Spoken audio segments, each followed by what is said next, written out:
I was talking with a friend of mine last week who has had a very long career in the IT industry. And we'll leave it at that. I don't want to give anything away. Hmm. But we had a conversation, and he says, I watch your show. I'm like, you do? He goes, yeah, absolutely. And his wife is a social worker. Hmm. So he, who is a very high income earner and has been for a very long time, is completely 100% on board with the UBI. Right. You know, and had his wife not been a social worker, he'd still be on board with it. Mm-hmm. But she helped, because he's watched the show with her and explained some of the things that, he's not necessarily privy to because he's,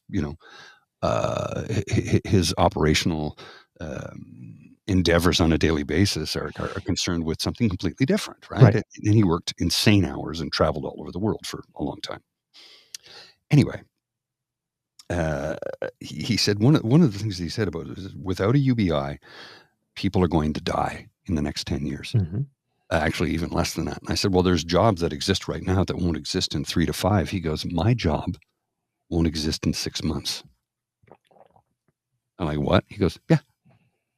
He's no longer working for that company. He says, because the job in 6 months won't exist. Right. So they packaged me out. I'm like, holy crap. He goes, there are so many jobs that will not exist for human beings to do in the next 3 years. Right. And if we do not have a UBI, we're going to have big problems. Hmm. And, in America right now, they got big problems because they just deported all the people who did all the jobs that the average American wouldn't do because they didn't want to work for less than minimum wage. And now they're getting upset because the food is rotting anyway. Yep. What I'm getting at, as I've said a million times before, and I'm going to say it again, I haven't been on the show in a while, so without a UBI, we're all in deep shit. Right. And I mean all of us. And even those of us who are gainfully employed are in deep shit. Right. Because that's at my end. Okay. So I'm like, that's not here. So folks, myself, will I be directly impacted by it financially? No, because of the industry I'm working in. However, it will affect the greater economy because if people don't have an income, how do they buy goods and services? So that means more and more people will be laid off.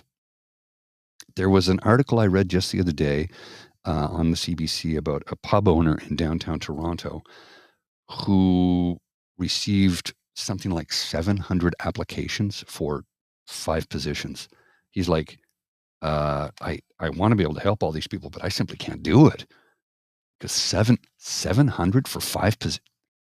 Because something funny is going on right now. I'm like, yeah, jobs are being eliminated for the, bottom line.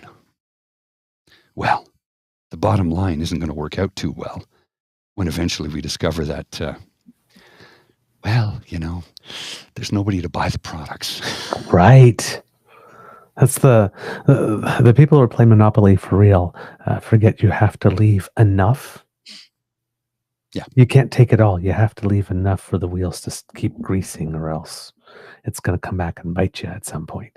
Well, there is a limit to greed. It's like it falls completely in line with Pierre Poilievre's statement at the start of the pandemic. We're conservatives. We don't believe in these big government programs. We'll give you a tax cut. I don't have an income. How does a tax cut help me? Right. Right. That's what I mean. It's not governance for all Canadians. No. It's governance for those of us who are wealthy. Exactly. And I ain't one of them. Yeah.